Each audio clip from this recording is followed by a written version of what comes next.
আসসালামু আলাইকুম। আজকে আমরা দেখবো কিভাবে ওয়েবসাইটের মধ্যে একটি পোস্ট অথবা ব্লগ পোস্ট পারফেক্টলি করা যায়। এজন্য আমাদের প্রথমে যেতে হবে ওয়েবসাইটের পোস্টে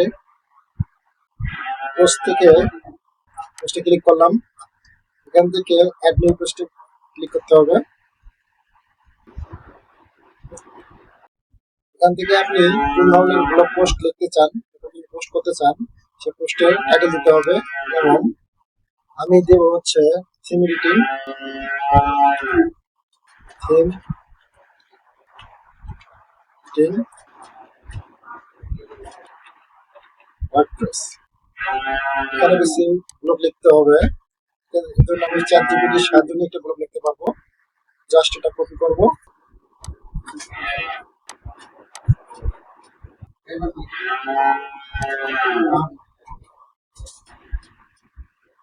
কপি করলাম, চ্যাট জিপিটি নিয়ে জাস্ট পেস্ট করে দেবো। পেস্ট করলাম, এন্টার। দেখুন এখানে কিন্তু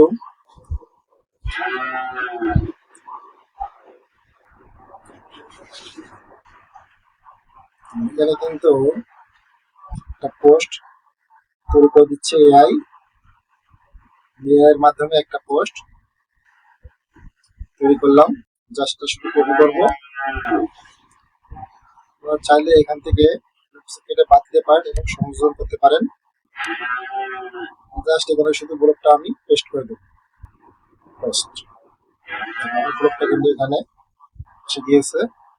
আপনি এখানে যদি কোনো কিছু কেটে বাদ দিতে চান তাহলে বাদ দিতে পারবেন।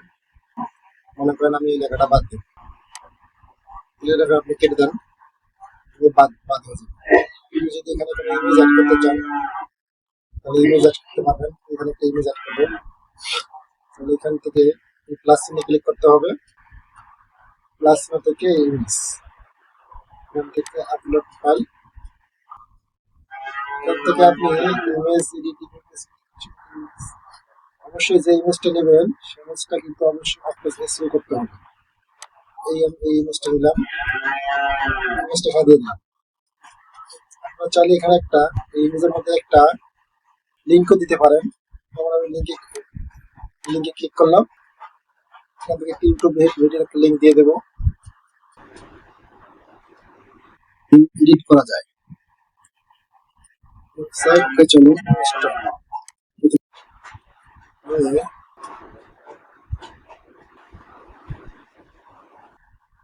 থিম এডিটিং সম্পর্কে একটা ভিডিও দেবো এখানে।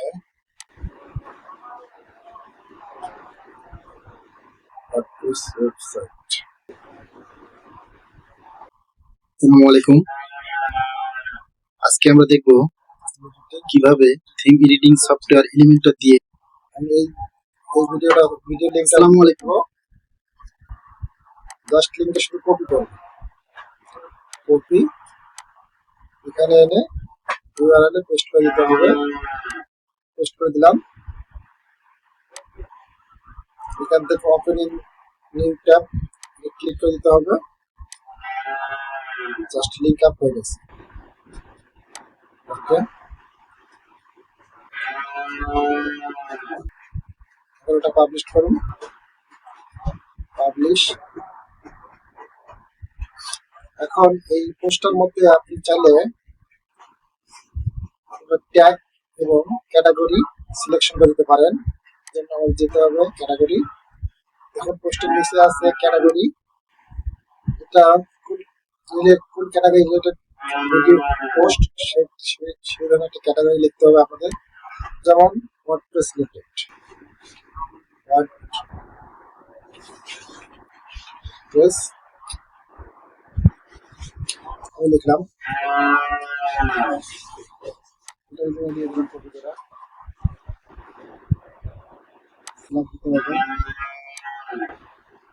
ডিসক্রিপশন ওটা দিলাম। Add new category. দেখুন কিন্তু ওয়ার্ডপ্রেস নামে একটা ক্যাটাগরি তৈরি হয়ে গেছে। এখন একটা ট্যাগ তৈরি করবো আমরা। জাস্ট ওয়ার্ডপ্রেস নামে থিম এডিটিং নামে একটা ট্যাগ তৈরি করবো। অনেকগুলো ট্যাগ তৈরি করতে পারেন আপনারা। থিম এডিটিং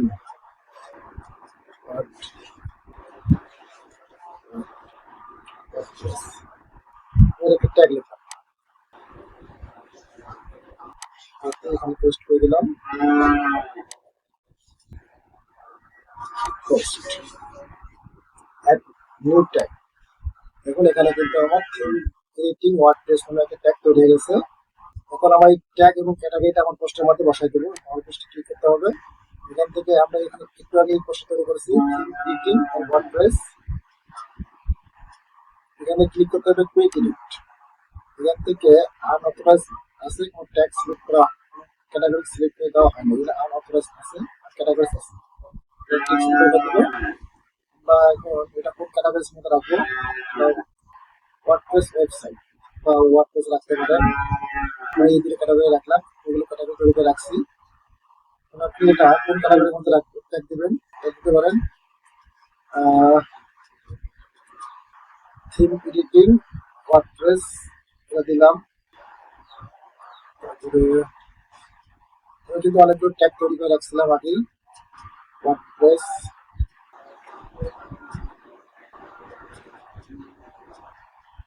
ওয়ার্ডপ্রেস ডেভেলপার থাকলে দেবো না, আমি এই দুটো ট্যাগ দিলাম। দিয়ে আপনি আপনার যদি কমেন্ট পোস্ট নিচে আমাদের অন্য কেউ যদি আমাকে কমেন্ট করতে চায়, কমেন্ট অ্যালাউ করে দেবেন, এটা পাবলিশ করে দেবেন, জাস্ট আপডেটে ক্লিক করবেন।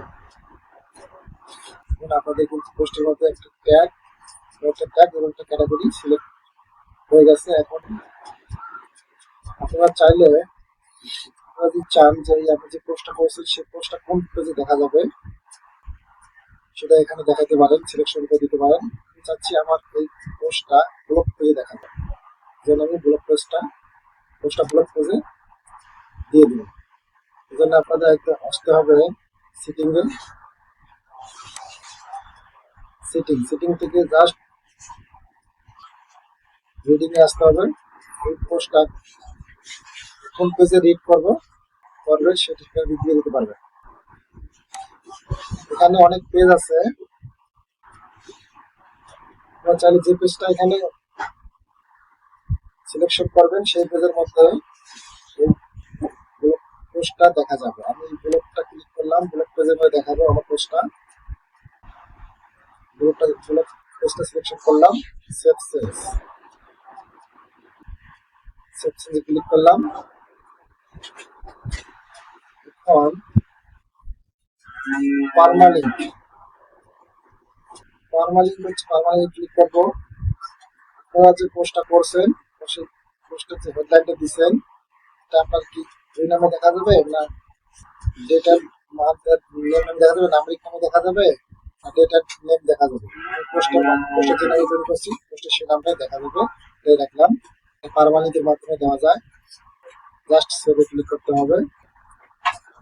চলুন দেখি আমরা এখন যে পোস্টটা করলাম সেই পোস্টটা ব্লগে দেখা যাচ্ছে কিনা। আমরা একটু আগে একটা পোস্ট করেছিলাম থিম এডিটিং ওয়ার্ডপ্রেস, এবং এই পোস্টের মধ্যে ট্যাগ ছিল ক্যাটাগরি দিয়েছিলাম ওয়ার্ডপ্রেস এবং ওয়ার্ডপ্রেস ওয়েবসাইট। ভেতরে যাচ্ছি, দেখুন আমরা এখানে এই ছবিটার মধ্যে একটা ভিডিও লিঙ্ক আপ করেছিলাম, লিঙ্কটা কাজ করতেছি কিনা দেখুন। লিঙ্কটা কিন্তু সরাসরি আমার ভিডিওতে নিয়ে যাচ্ছে। আসসালামু আলাইকুম। ওকে, থিম এডিটিং পার্ট 3 তে ওকে আমরা পার্মালিঙ্কে যে শুধু পোস্ট নেমটা সিলেক্ট করেছিলাম, আমাদের পোস্টের যে নেমটা থিম এডিটিং ওয়ার্ডপ্রেস, এখানে শুনে এই দেখেন আমার ওয়েবসাইট ডোমেইনের পাশে থিম এডিটিং ওয়ার্ডপ্রেস এলাকাটা শো করতেছে। এভাবে পোস্ট নেমটা চাইলে আমাদের পার্মালিঙ্কে দিতে পারেন পোস্টের মাধ্যমে, পার্মালিঙ্কের মাধ্যমে।